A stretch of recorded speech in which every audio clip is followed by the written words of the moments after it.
بزرگمهر یاروف وکیل دفاع زندانی تاجیک نامزد به دریافت جایزه سالانه حقوق بشر به نام واسلاو هاول شد. این جایزه همه ساله به فعالان حقوق بشر در اروپا و بیرون از آن تقدیم می شود.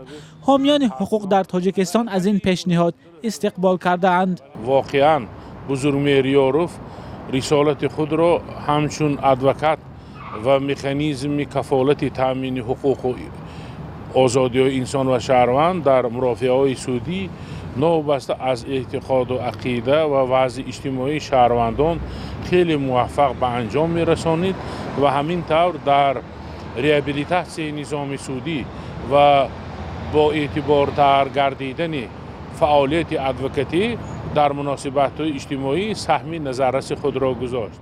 بزرگمهر یاروف از سال 2015 به این طرف 4 سال است که پس پنجره است.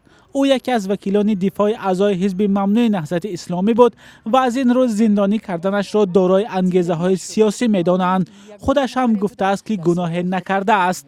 همتایان یاروف در تاجیکستان برای خط 3 نامزد اصلی جایزه معروف وارد شدن اسم او را اعتراف خدمت‌های ادوکات زندانی می‌خوانند.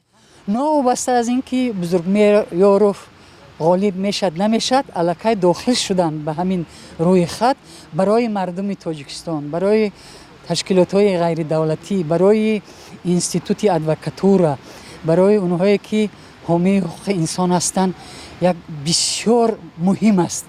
حتی برای حکومت سازمان‌های جهانی بارها از مقامات تاجیکستان خواستند که بزرگمهر یاروف را آزاد کنند، اما مقامات پیوسته گفتند یاروف برای نقض کودکس جنایی تاجیکستان به جوابگری کشیده شده است و پرونده او هیچ انگیزه سیاسی ندارد.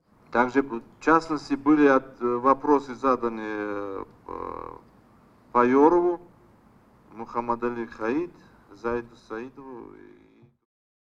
суолҳо дар бораи Йоруф, Муҳаммадалӣ Ҳаид ва Заид Саидов буд ва аъзоёни кумита посухҳои дақиқ гирифтанд ки ин афрод наметавонанд озод шаванд, чун ҷиноятҳои махсусан вазнин карданд ва дар доираи муҷозоти пешбиникардаи қонуни Тоҷикистон бояд ҷавоб гӯянд, на бар асоси кадом қонунҳои дигар.